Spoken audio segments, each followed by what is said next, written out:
حیات کے لکھے الفاظ پڑھے۔ امین ہنس پڑا، لیکن پھر وہ ہنسی بجھ گئی، یہ سوچ کر کہ حیات کے ساتھ ایسا کیا ہوا۔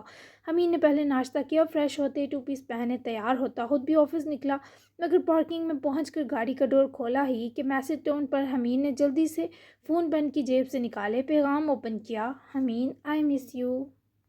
مایا کے اس ایک جملے نے حمین کی ساری تھکاوٹ کا توڑ کیا۔ وہ خود بھی بہت خوش تھی کیونکہ ماول اور داران مسکرا کر ناشتہ کر رہے تھے اور دن تک ماول کو بھی چھٹی ملنے والی تھی۔ حمین نے جواباً کال کی تو مایا کے ہاتھ کانپے، لیکن پھر خود کی اس کیفیت پر مسکراتی فوری کال پک کی۔ میں نے نہیں کیا مس، کیونکہ آپ بھلے مجھ سے جتنے بھی فاصلے پر رہیں میرے دل سے اور آنکھوں سے جدا نہیں ہوں گی مایا۔ ایسی ہی مارننگ ڈوز چاہتی تھی وہ جس سے اس کا دل دھڑک اٹھے۔ مجھے لگتا ہے جلد آپ سے محبت ہو جائے گی مایا کو، کیونکہ 2 دن میں ہی آپ نے مجھے اپنا اتنا عادی کر دیا ہے کہ مجھے آپ کے بنا ہر منظر پھیکا لگ رہا ہے۔ ان امرتی سرگوشیوں پر کیوں کرنا خمار حمین چوہان کے سر چڑھ جاتا۔ اور مجھے لگتا ہے آپ کو ہو چکی ہے، سنبھالیں خود کو ورنہ ابھی آ جاؤں گا آپ کو لینے۔ مجھے مت چھیڑیں صاحبہ، میں ہاسی ترسی ہوئی روح ہوں۔ ماول کیسی ہے؟ خفیف سی بے خودی حمین کے لہجے میں کیا غالب آئی۔ مایا کے رخساروں پر پھول اتر آئے۔ شکر بجا لائی کہ اس بندے نے موضوع بدلا۔ ماشاء اللہ بہت بہتر ہے، دن تک یا شام تک ممکن ہے واپس چلے جائیں۔ مایا نے بھی فوری حمین کے فرار میں ساتھ دیا۔ دیٹس گڈ، چلیں پھر آپ انجوائے کریں، میری بھی اہم میٹنگ ہے۔ میرا دن تو آپ کے اول جملے نے ہی حسین کر دیا مایا، ٹیک کیئر۔ نرم اور چاشنی سے لبریز لہجے میں حمین نے اسے اترانے پر مجبور کرتے رابطہ توڑا تو کتنی ہی دیر مایا کے چہرے کے گلال ٹمٹماتے رہے، اور پھر جب یہ سرخیاں مدھم ہوئیں تو وہ بھی مسکرا کر دونوں لاڈلوں کے پاس چل دی۔ یہ دن پچھلے دن سے زیادہ سرد تھا۔ داریہ صبح ہی جاگ تو گئی تھی، بس کلس مندی سے دکھائی یوں ہی لحاف میں پڑی رہی۔ ماول کو شام تک ڈسچارج کر دیا جانا تھا، تبھی عزیزیں بھی دوبارہ ہاسپٹل نہ گئیں۔ داریہ اٹھی، ڈھیلی سی کندھے سے ڈلکی لوز شرٹ، ویسا ہی پاجامہ پہنے، بالوں کو میسی جوڑے میں لپیٹے 11 تک لان میں آ گئی تو پھر دوست نے اس کا ناشتہ باہر ہی لگا دیا۔ انیب کی کال پر داریہ کا ہاتھ رکا، چھری کانٹا پلیٹ میں رکھے وہ فون اٹھاتی اٹھ کر ابرآلود موسمی اثر میں ٹیوبے لان میں چہل قدمی کرنے لگی۔ انیب نے اپنا بیگ ملازمہ کو اشارے سے گاڑی میں لے جانے کا کہتے داریہ کی جانب توجہ کی۔ ہاں داریہ، میں جا رہی ہوں میڈیا ہاؤس، اب سے وہیں رہوں گی۔ دادو اور تائی جان نے نیچے رو رو کر آنسوؤں کی ندیاں بہا دی ہیں۔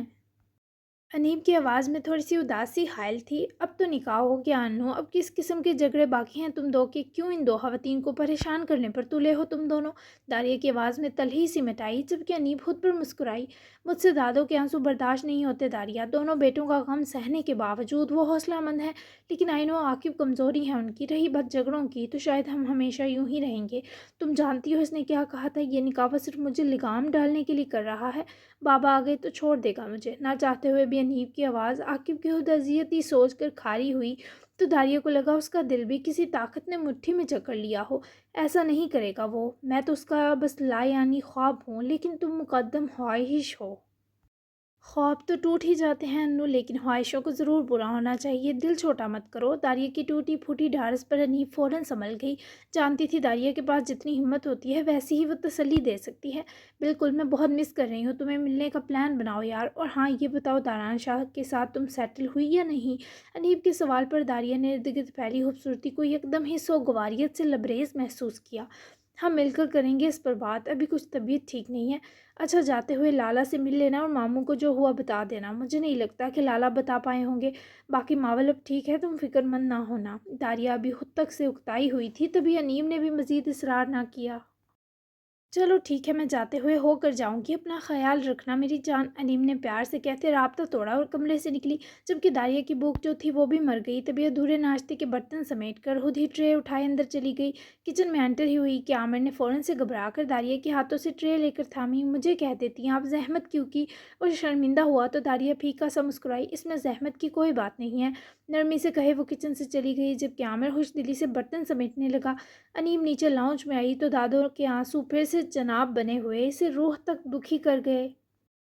اب ان کو انیب کے جانے کا غم کھا رہا تھا، اور شاید انیب اور عاقب کے اختلافات کا بھی۔ اف میری سینٹی دادو اب کیوں رو رہی ہیں؟ قریب آتی وہ کاؤچ پر ان کے ساتھ بیٹھنے ہی ان کے سینے سے لپٹی، مگر ان کے آنسو تھے کہ رکنے پر نہ آئے، الٹا سمن کی آنکھیں بھی اس یاسیت خیز ماحول سے لال ہوئے جا رہی تھیں۔ میں تم دو کی خوشیوں کے لیے ترس ترس کر مر جاؤں گی انو۔ اگر نکاح ہو ہی گیا ہے تو تم دونوں انسانوں کی طرح صلح نہیں کر سکتے کیا؟ انو، اتنا بڑا پیلس ہونے کے باوجود تو آفس میں رہے گی، یہ مجھ سے دیکھا نہیں جائے گا پتر۔ وہ حزن میں ڈوبی آنکھیں ملاتے ہی سسک پڑیں، جبکہ انیب اب انہیں کیا ہی کہہ کر بہلائے، سمجھ سے باہر تھا۔ میرا آفس اس پیلس سے کم تھوڑی ہے دادو، آپ عاقب کے ساتھ رہیں، میں ناراض تھوڑا ہو رہی ہوں۔ اور جب وہ ہوش آپ جایا کرے گا یا آؤٹ آف کنٹری یا سٹی تو میں آپ کے پاس آ جایا کروں گی۔ آپ تو انو کے فیصلوں کو سمجھتی ہیں تو مجھے مزید افسردہ نہ کریں۔ جانے بے بسی کا کیسا مقام تھا کہ یہ سب واضح کرتے وہ آنکھیں پرنم کر چکی تھی۔ مجھے ایسے سکون نہیں آئے گا انو، تو ہی جھک جا۔ دادو جان مانگتی تو ایک بار بھی نہ سوچتی اور ہتھیلی پر در دیتی، لیکن یہ نیب کے بس کا روگ نہ تھا۔ سمنتا ہی جھکی تھی، آپ نے حشر نہیں دیکھا ان کا، ایسا کوئی دن نہیں گزرا جب ہم نے ان کی آنکھوں میں تکلیف نہ دیکھی ہو۔ ساری زندگی ان کی عزت نفس کو مجروح کرواتے گزری۔ ہمیں تایا نے ایک دن بھی ان سے پیار اور عزت سے بات نہیں کی۔ مردوں کی ایک گندی فطرت ہے کہ وہ چاہتا تو یہی ہے کہ عورتیں اس کے پیچھے منڈلائیں، لیکن اس کے دل میں وہی اترتی ہے جس کے پیچھے وہ خود منڈلاتا ہے۔ سمن تائی جان نے نہ اپنی قدر خود جانی، نہ اس شفاق شخص کو کروائی۔ کیا آپ چاہتی ہیں وقت پھر سے دہرایا جائے؟ مجھے دوسری سمن دیکھنا چاہتی ہیں؟ نہیں نا، تو مجھے اس نکاح کے نام پر جکڑنے کی کوشش نہ کریں، اور یہ امید تو قطعاً نہ رکھیے گا کہ میں عاقب کے پیچھے منڈلانے والی بنوں گی۔ مجھے اس کی نظروں میں نہیں رہنا، میرا حق اس کے دل میں قیام ہے، ورنہ میں گھٹ کر مر جاؤں گی اور کسی کو خبر بھی نہیں ہوگی۔ آپ دونوں ایک دوسرے کے پاس میری امانت ہے، چلتی ہوں۔ وہ یہ سب کہہ کر دل دکھانا نہیں چاہتی تھی، لیکن سمن کے پھوٹ پھوٹ کر رو پڑنے پر گھبرا کر اٹھی اور ان کو اپنے گلے لگایا۔ یہ منظر ماریہ صاحبہ کو بھی اب دیدہ کر گیا۔ انیب کا حرف حرف دل دردناک حقیقت پر مبنی داستان تھی، تو کیوں کرنا دل پھٹتے۔ اب یہ آنسو ختم کر دیں تائی جان، اب آپ آزاد ہیں۔ رجال کی خبر رکھا کریں، وہ کہاں غائب ہے، جاننا آپ کی ذمہ داری ہے۔ جلدی ملیں گے، پلیز ایک دوسرے کا خیال رکھیے گا۔